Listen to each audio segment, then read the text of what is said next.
नमस्कार, यो हो टिभी टुडे नेटवर्क सुदूरपश्चिम खबरमा स्वागत छ। म राजवेन्द्र भट्ट। सुरु गरौं अहिलेसम्मका प्रमुख खबरबाट।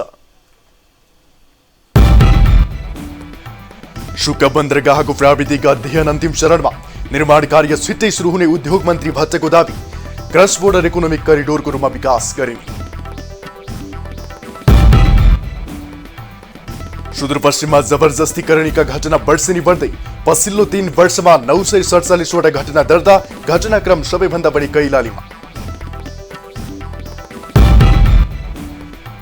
कैलालीको घोडाघोडी नगरपालिकाका 5 वडाहरू नदी कटानको उच्च जोखिममा। 100 बिघा खेती योग्य जमिन बगैरमा परिणत, कृषकहरूलाई हातमुख जोड्नै गाह्रो। डडेलधुराको अमरगढी नगरपालिका पूर्वाधार विकासमा अग्रसर। आवधिक योजनाहरू कार्यान्वयनको चरणमा, स्मार्ट सिटीको आधार तयार भएको प्रमुख ओझाको दावी। र सुदूरपश्चिमको हिमाली भेगका कृषकहरू भेडा च्याङ्ग्रा पालनमा आकर्षित। च्याङ्ग्रा बिक्रीबाटै मनज्ञ आमदानी गर्न सफल। राज्यले अनुदान दिई प्रोत्साहन गर्नुपर्ने माग।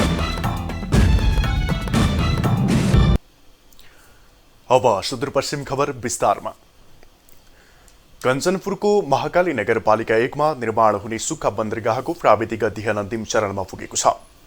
उद्योग वाणिज्य तथा आपूर्ति मन्त्री लेखराज भट्ट, मन्त्रालयका सचिव, प्राविधिक टोली, प्रदेश र स्थानीय तहका जनप्रतिनिधि सहितको टोलीले चाँदनीमा निर्माण हुने सुक्खा बन्दरगाहको अवलोकन गरेर सो क्षेत्रमा बन्दरगाह निर्माण काम छिट्टै सुरु हुने समेत जनाएको छ। आइतबार महाकाली नगरपालिकाका जनताहरूलाई सम्बोधन गर्दै उद्योग वाणिज्य तथा आपूर्ति मन्त्री लेखराज भट्टले सुक्खा बन्दरगाह निर्माणको काम नारामा मात्रै सीमित नहुने दावी गर्नुभयो। बन्दरगाहसँग त्यसलाई पनि जोडेर यसलाई विशेष गरी एउटा चेनको रूपमा हामी अघि बढाउने भनेका छौँ। दैजी, त्यसै गरी अतरिया धनगढी औद्योगिक कोरिडोर, हरैया विशेष आर्थिक क्षेत्र, डुडेधारी औद्योगिक क्षेत्र, त्यसै गरी अलि पूर्वतिर गयो भने 9 अवस्था बाँकेको औद्योगिक क्षेत्र, यसरी पूर्वदेखि पश्चिमसम्म एउटा चेनको रूपमा औद्योगिक क्षेत्र, आर्थिक क्षेत्रहरूलाई जोड्ने र पूर्वदेखि पश्चिम, दक्षिणदेखि उत्तरसम्म हामी कसरी जोड्न सकिन्छ। र अहिले सुदूरपश्चिमकै कुरा गर्नुहुन्छ भने यहाँको स्रोत साधनहरू यति छ, त्यसको पहिचान गर्दै त्यसको उत्खनन गरेर त्यसलाई औद्योगिकरणको हाम्रो नयाँ दोधरा साधनी सुक्खा बन्दरगाहसँगै दैजीमा औद्योगिक क्षेत्र, महाकाली र सेती लोकमार्गको काम पनि सँगसँगै सुरु हुने उहाँको भनाइ छ।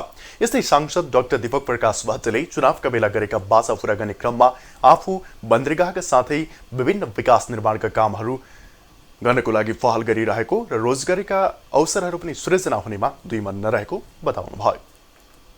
इन्टरसम्म पुग्ने महाकाली करिडोरको चारै जिल्लामा ठेक्का प्रक्रियामा जाने गरी निर्माण अगाडि बढाउने गरी हामीले काम अगाडि बढाइरहेका छौँ। निरन्तर हामीले पहल कदमी लिइरहेका छौँ। दार्चुलाको र बैतडी र कञ्चनपुरका हामी सबै मानिनेहरूले सँगसँगै पहल कदमी लिइरहेका छौँ र त्यो काम अगाडि बढिरहेको छ। र यसलाई अन्तर्राष्ट्रिय व्यापारको केन्द्र बनाउने भनेर हामीले जे निर्वाचनताका चुनावताका प्रतिबद्धता गरेका थियौँ, त्यसैमा एक कदम अगाडि बढेर आज 10औं अरबको लगानीमा यहाँ सुक्खा बन्दरगाह, क्रस बोर्डर इकोनोमिक जोन अर्थात् अन्तर्देशीय व्यापार क्षेत्र बनाउने हिसाबले जुन मन्त्रालयले काम अगाडि बढाएको छ र आगामी दिनमा नेपालको सुक्खा बन्दरगाह निर्माणका लागि प्राविधिक समितिले विभिन्न कोणबाट विश्लेषण गर्दा सो क्षेत्र उपयुक्त देखिएकाले जतिसक्दो चाँडो निर्माण कार्य अगाडि बढाउन पहल गर्ने मन्त्रालयका सचिव बैकुण्ठ हरियालको भनाइ छ।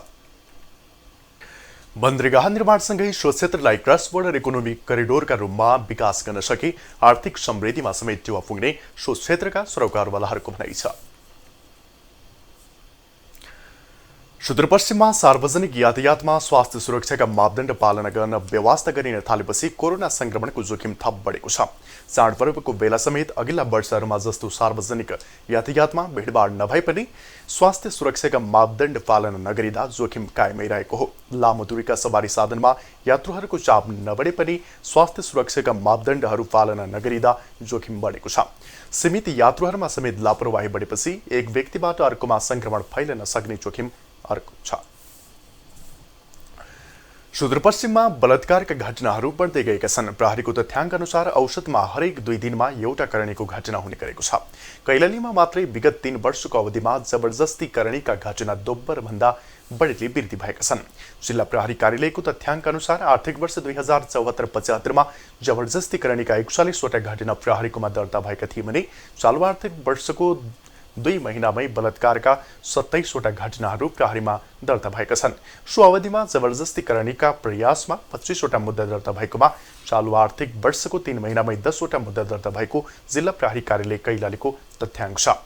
यस्तै समग्र सुदूरपश्चिमको अवस्था हेर्दा प्रदेशभरिमा जबरजस्ती करणीका घटना वर्षेनी बढ्दै गएको पाइएको छ। आर्थिक वर्ष 2074-75 मा सुदूरपश्चिमका 9 जिल्लामा जबरजस्ती करणीका 97 वटा घटना प्रहरीकोमा दर्ता भएकोमा आर्थिक वर्ष 2076-77 सम्म 179 पुगेको हो। यस्तै 74-75 मा जबरजस्ती करणीका उद्योगमा 57 वटा घटना दर्ता भएकोमा आर्थिक वर्ष 2076-77 सम्म यो संख्या बढेर 65 पुगेको छ।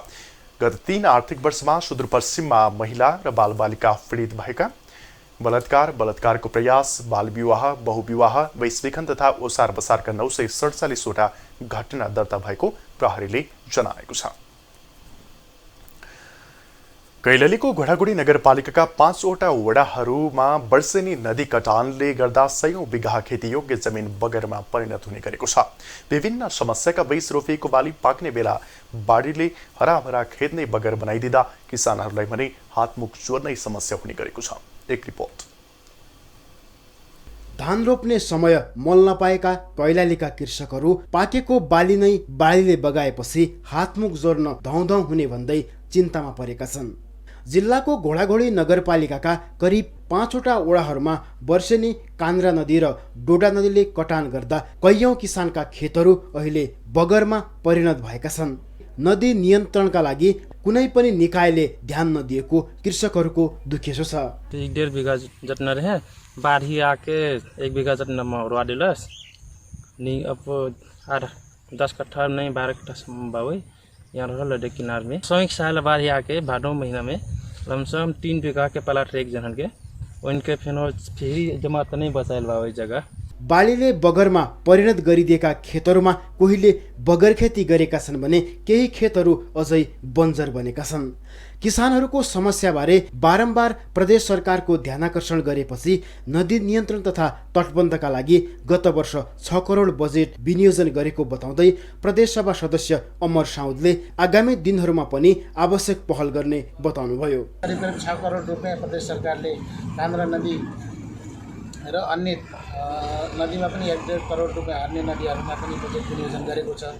ती ठाउँहरूमा सिँचाइ कार्यालयको हाकिम अथवा त्यहाँका प्राविधिकहरू र म लगायत अन्य नगर अथवा स्थानीय स्तरका जनप्रतिनिधिहरू संयुक्त रूपमा यो 2-4 दिनभित्रै यो हप्ताभित्रै मैले प्राविधिकलाई सम्बन्धित कार्यालयका हाकिमहरूलाई ल्याएर 15 नदी ward number 9, ward number 10, ward number 11, 12, 5, 7 यी सबै क्षेत्रको प्रत्यक्ष स्थलगत अवलोकन गरेर अनुगमन गरेर कुन कुन ठाउँमा गर्नुपर्ने आवश्यकता छ तदनुसार योपालि विनियोजित बजेटलाई अगाडि बढाउने प्रक्रियामा म छु।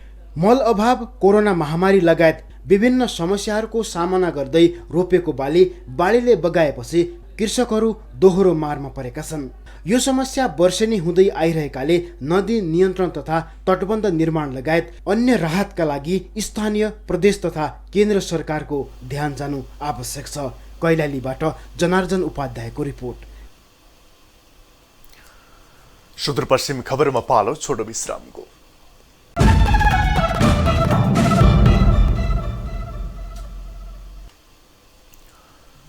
अब बाँकी खबर। सुदूरपश्चिम प्रदेशमा आइतबार थप 90 जनामा कोरोना संक्रमण पोजिटिभ देखिएको छ। स्वास्थ्य तथा जनसङ्ख्या मन्त्रालयको तथ्याङ्क अनुसार प्रदेशका विभिन्न प्रयोगशालामा गरिएको परीक्षणमा 90 जनामा संक्रमण पोजिटिभ देखिएको हो।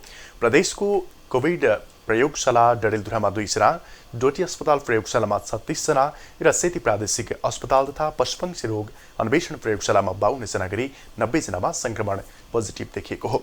यो सँगै प्रदेशमा कुल संक्रमितको संख्या 9400 नागेको छ भने निको हुनेको संख्या 8000 बढी छ। डडेलधुराको अमरगढी नगरपालिकाले स्मार्ट सिटीको रूपमा विकास गर्ने आधार तयार भएको जनाएको छ। नगर प्रमुख विश्वेश्वर प्रसाद ओझाले स्थानीय तहको निर्वाचनका बेला स्मार्ट सिटीको मुद्दा उठाएकोमा अहिले कार्यान्वयनमा अगाडि बढ्दा जनतासँग गरेका बाचा पूरा हुनेमा विश्वास व्यक्त गर्नुभएको छ। टिभी टुडे टेलिभिजनसँग कुरा गर्दै नगर प्रमुख ओझाले स्मार्ट सिटीका लागि आवश्यक विभिन्न भौतिक पूर्वाधारहरूको आधार निर्माण भइसकेको र अझै अल्पकालीन, मध्यमकालीन र दीर्घकालीन गरी योजनाहरू कार्यान्वयनको चरणमा रहेको समेत बताउनुभयो। र मेरो योजनालाई जोडेर एउटा नारा तय गरेको थिए, शिक्षा, स्वास्थ्य, कृषि, पर्यटन पूर्वाधार, अमरगढी स्मार्ट सिटी निर्माणको आधार भनेर। त्यो नारा अनुसार हामी अगाडि बढेका छौँ। त्यसकारणले गर्दा हामीले हाम्रा हरेक क्षेत्रहरू, शिक्षा क्षेत्र सुधार गर्नुपर्ने आवश्यकता छ, स्वास्थ्य क्षेत्रको सुधार गर्नुपर्ने आवश्यकता छ, हाम्रा पर्यटकीय क्षेत्रहरू छन्, जुन पूर्वाधारका क्षेत्रहरू छन् त्यसको निर्माण गर्नुपर्ने, त्यसको प्रचार प्रसार गर्नुपर्ने र अर्कोतर्फ कृषि मार्फत जनताको रोजगारीका अवसर सिर्जना गर्नुपर्ने, उत्पादनसँग जनतालाई जोड्नुपर्ने, यो हाम्रो जिम्मेवारी पनि हो। र यसमै टेकेर जुन हामीले अमरगढी नगरपालिकालाई गत निर्वाचनमा पनि जनताका बीचमा हामी स्मार्ट सिटीका रूपमा विकास गर्छौँ भनेर एउटा नारा दिएका थियौँ, यसको आधार स्तम्भ हामीले खडा गरेका छौँ। यसको आधारका रूपमा यी कामहरूलाई स्मार्ट सिटी नगर प्रमुख एक्लैले मात्रै बनाउन नसक्ने भएकोले यस कार्यमा सम्पूर्ण नगरवासी तथा सरोकारवालाहरूले आफ्नो क्षेत्रबाट सक्दो सहयोग गरी सफल हुने उहाँको भनाइ छ। डडेलधुराका प्रसिद्ध धार्मिक तथा पर्यटकीय क्षेत्रहरू मध्ये उग्रतारा मन्दिर, घटाल थान, अमरगढी किल्ला, रावलतोले गुफा अमरगढी नगरपालिकाभित्र नै पर्दछन्। यस्ता क्षेत्रको संरक्षण तथा प्रचार प्रसारका लागि समेत आवश्यक योजनाका साथ अगाडि बढिरहेको नगरपालिकाले जनाएको छ। दार्चुलाबाट 14 जना जुवाडे पक्राउ परेका छन्। नौगाड गाउँपालिकाको वार्ड नम्बर 3 खार गाउँबाट 60,400 नगदसहित 14 जना जुवाडेलाई पक्राउ गरेको दार्चुलाका प्रमुख प्रहरी नायब परीक्षक पदम बहादुर विष्टले जानकारी दिनुभयो। यस्तै जिल्ला प्रहरी कार्यालय डडेलधुराले शुक्रबार अमरगढी नगरपालिका 5 सुगरखालीमा जुवाखालबाट पक्राउ परेका 11 जनालाई सार्वजनिक गरेको छ। 18,000 नगदसहित पक्राउ परेका उनीहरूमाथि अदालतबाट 7 दिनको म्याद अनुमतिले अनुसन्धान भइरहेको प्रहरीले जनाएको छ। प्रहरीले 2 दिनपछि उनीहरूको नाम सार्वजनिक गरेको हो।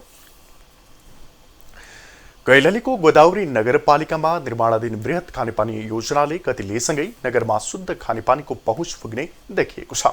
नगरको वार्ड नम्बर 6 र 1 को सिमानामा निर्माणाधीन बृहत खानेपानी आयोजनाको काम 50% सम्पन्न भएसँगै स्थानीयमा पनि शुद्ध खानेपानी पिउन पाउने आशा जागेको छ। एक रिपोर्ट। प्रदेश सरकारको लगानीमा खानेपानी डिभिजन कार्यालय कैलाली अन्तर्गत निर्माणाधीन आयोजनाहरूको चालू आर्थिक वर्षको अन्तिमसम्म निर्माण कार्य सक्ने लक्ष्यसहित काम भइरहेको छ। हालसम्म 2,25,000 लिटरको ट्याङ्की निर्माण भइसकेको बडेहा बिजौरा खानेपानी तथा सरसफाई समितिले जनाएको छ। सर्वे अनुसार 3,000 घरधुरी लाभान्वित हुने आशा गरिएको छ। खानेपानी ट्याङ्कीको क्षमता के अरे 2,25,000 लिटर हो। यसको योजना चाहिँ अवधि 5 वर्षको हो, तर हामीले सक्य जति चाँडो 2-3 वर्षभित्र सक्ने लक्ष्य राखेका छौँ। प्रदेश सरकारले पनि आगामी केही वर्षभित्रमा प्रदेशका सबै घरहरूमा आधारभूत खानेपानीको सुविधा पुर्याउने लक्ष्य रहेको सुदूरपश्चिम प्रदेशकी सांसद चुन कुमारी चौधरीले बताउनुभयो। पहिला भन्दा जनतालाई स्वच्छ पानी पिउनु पर्छ भनेर मेरो मान्यता भएको कारणले यो खानेपानी चाहिँ निरन्तर बजेटहरू साथीहरू जति गरिराख्नु भएको छ गर्दा नि यसले गर्दा केही बजेटहरू पनि फ्री हुन गयो, किनकि काम गर्न सक्नु भएन। फेरि पनि यसको चाहिँ अगाडि बढिरहेछ हैन।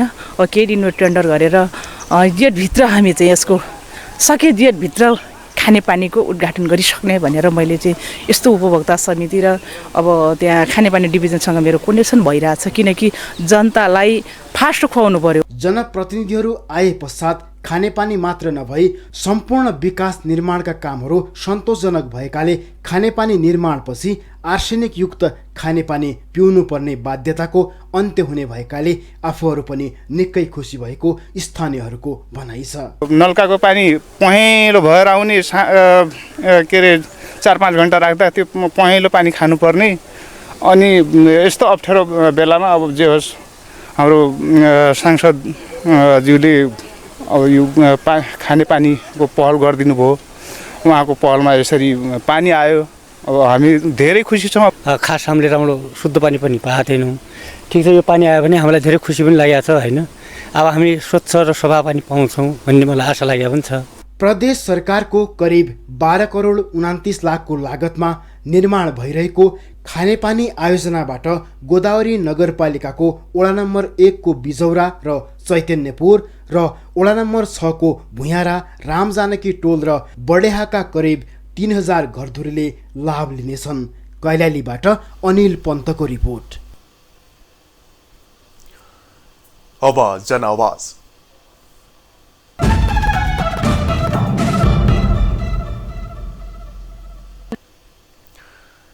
सुदूरपश्चिम प्रदेशमा पछिल्लो समय कोरोना भाइरस भयावह हुने अवस्थामा पुग्ने जोखिम बढेको छ। सुदूरपश्चिममा संक्रमितहरू निरन्तर रूपमा बढिरहे पनि भेन्टिलेटर तथा आइसियूको संख्या भने निकै कम छ।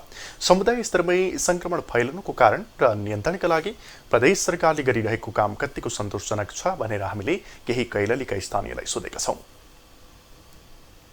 जो क्वारेन्टाइन पहिला चालू भइरहेको थियो त्यो तत्कालै हटाइयो, त्यो नहटाउनु पर्ने थियो। अनि भारतबाट आएका कयौं नागरिकहरू सिधै आफ्नो घर जानले गर्दा पनि यो संक्रमितको दर एकदमै बढिरहेको छ। अनि जो परीक्षणको दायरा छ त्यो पनि घटेको थियो होइन। त्यसले गर्दा पनि संक्रमित दर एकदमै बढ्यो, जसको कारणले गर्दा अहिले संक्रमित धनगढीमै पनि एकदमै बढिरहेको छ दिन प्रतिदिन होइन। महामारी फैलिनुको 2-3वटा कारणहरू मैले देखेको छु होइन। पहिलो सबभन्दा ठुलो कारण के हो भने हामीले विदेशमा आएका नागरिकहरूलाई, विदेशमा हाम्रो नेपाली नागरिक जो थिए उहाँहरूलाई सुरक्षित साथ समयमै ल्याइदिनुस् भनेको, नेपालमा ल्याइदिनु आफ्नो घरसम्म पुर्याइदिनुस् भनेको त्यो पुरा हुन सकेन र जसले गर्दा चाहिँ सीमामा ठुलो भिड उत्पन्न भयो र पछि एकाएक ल्याउँदाखेरि एउटा चेक जाँच गर्न नसक्ने स्थिति आयो। पहिलो कारण यो हो। दोस्रो कारण जसरी एउटा होम क्वारेन्टिन भन्ने नीति ल्यायो, यो भनेको सरकारले आफ्नो जिम्मेवारीबाट पन्छिएको हो होइन। आफूले त आफ्नो नागरिकहरूलाई सुरक्षित साथ स्तरीय खानपान व्यवस्थापन सहित राख्नुपर्छ नि क्वारेन्टिनमा, त्यो भएन। असुरक्षित क्वारेन्टिनहरू भए, यसले गर्दा पनि कोरोना समुदाय स्तरमा फैलिने दोस्रो मुख्य कारण बन्न गयो। तेस्रो मुख्य कारण भनेको हाम्रो जुन किसिमका सरकारहरूको संरचना छन् यिनीहरू बीचको समन्वयको अभाव हो। यी 3वटा कारणले गर्दाखेरि चाहिँ अहिले कोरोना समुदाय स्तरमा फैलिएको। अहिले भनौँ न समुदाय स्तरमा फैलिसकेको अवस्थामा कमसेकम अलिकति परीक्षणको दायरा बढाउनु पर्ने, यो कोरोना टेस्टको अलिकति मिसको सङ्ख्या बढाउनु पर्ने। यत्रो सुदूरपश्चिमभरिमा यत्रो ठुलो ठाउँमा छ, यत्रो इन्डियाबाट आएको मान्छेहरू छ यतापट्टि, कमसेकम जम्मा 3टा मिसिन छ, त्यो पनि कहिले बिग्रेको हुन्छ, कहिले काम गर्छ, कहिले काम गर्दैन। त्यही भएर जुन हिसाबले काम गर्नुपर्ने थियो सरकारले त्यो हिसाबले काम गरेको छैन। हामीसँग 3वटा सरकार भएको अवस्थामा पनि यस्तो महामारीलाई हामीले झेल्नु पर्यो। त्यो क्वारेन्टाइनहरू अब कोरोनाको केन्द्र बने, यिनीहरूलाई व्यवस्थापन गर्नु पर्यो। निर्देशिका एक टाइपको अनि व्यवस्थापन अर्को टाइपको यो भएको कारणले नै अहिलेको यो महामारीको अवस्था जुन हामी नजिक पुगेका छौँ धेरै गाह्रो छ। यो अवस्था अहिले सिर्जना हुनुको, यो महामारी समुदाय स्तरमा फैलिनुको सबैभन्दा ठुलो कारण भनेको जो हाम्रो विदेशबाट आउनुभएका दाजुभाइ दिदीबहिनीहरू थिए, उहाँहरूलाई सरकारहरूले राम्रोसँग व्यवस्थापन गर्न सकिएन। एक किसिमको निर्देशिका आफ्नो वचनअनुसारको काम कारवाही हुन सकेन र समुदाय स्तरमा फैलियो। सुदूरपश्चिम खबरमा फेरि छोटो विश्राम।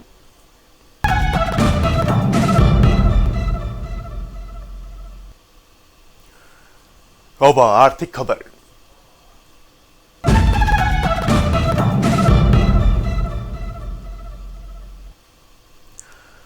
सुदूरपश्चिमको दार्चुला, बाजुरा, बझाङ लगायतका हिमाली भेगका पशुपालक किसानहरू भेडाच्वाङ्ग्रा पालनबाट मनकी आमदानी गरिरहेका छन्।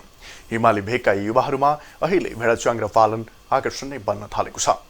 कुनै बेला खाद्यान्न ढुवानीमा बढी प्रयोग हुने च्याङ्ग्राहरू विगत केही वर्ष यता धनगढी, पोखरा, काठमाडौँ लगायतका सहरमा चाडपर्वका बेला बिक्री हुन थालेपछि व्यावसायिक रूपमै भेडाच्वाङ्ग्रा पालनमा युवाहरू आकर्षित हुन थालेका हुन्।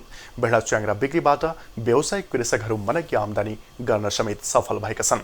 सो क्षेत्रका कृषकहरू साउन महिनामा आफूहरू भेडाच्वाङ्ग्रा चराउन साइफाल हिमालको पाटन हुँदै चिनकुरै, भन्ज्याङ लगायतका विभिन्न नाकाहरूसम्म पुग्ने गरेको बताउँछन्। केही वर्षसम्म डोल्टीको विभिन्न क्षेत्रमा समेत हिमाली क्षेत्रबाट भेडाच्वाङ्ग्रा चराउन आउने गरेको पशुपालक कृषकहरूको भनाइरहेको छ। भेडाच्वाङ्ग्रा पालनको व्यवसायमा लाग्ने कृषकहरूलाई राज्यले पनि अनुदान र सहयोग गरेर प्रोत्साहन गर्नुपर्ने उनीहरूको माग रहेको छ। सुदूरपश्चिम खबर सकियो। बिदा लिनु पूर्व प्रमुख खबर फेरि एकपटक। सुक्खा बन्दरगाहको प्राविधिक अध्ययन अन्तिम चरणमा। निर्माण कार्य छिट्टै सुरु हुने उद्योग मन्त्री भट्टको दाबी। क्रस बोर्डर इकोनोमिक करिडोरको रूपमा विकास गरिने। सुदूरपश्चिममा जबरजस्ती करणीका घटना वर्षेनी बढ्दै। पछिल्लो 3 वर्षमा 947 वटा घटना दर्ता। घटनाक्रम सबैभन्दा बढी कैलालीमा। कैलालीको घोडाघोडी नगरपालिकाका 5 वडाहरू नदी कटानको उच्च जोखिममा। 100 बिघा खेती योग्य जमिन बगेरमा परिणत। कृषकहरूलाई हातमुख जोड्ने गाह्रो। डडेलधुराको अमरगढी नगरपालिका पूर्वाधार विकासमा अग्रसर। आवधिक योजनाहरू कार्यान्वयनको चरणमा। स्मार्ट सिटीको आधार तयार भएको नगर प्रमुख ओझाको दाबी। र सुदूरपश्चिमको हिमाली भेगका कृषकहरू भेडा च्याङ्ग्रा पालनमा आकर्षित। च्याङ्ग्रा बिक्रीबाटै मनज्ञ आमदानी गर्न सफल। राज्यले अनुदान दिई प्रोत्साहन गर्नुपर्ने माग।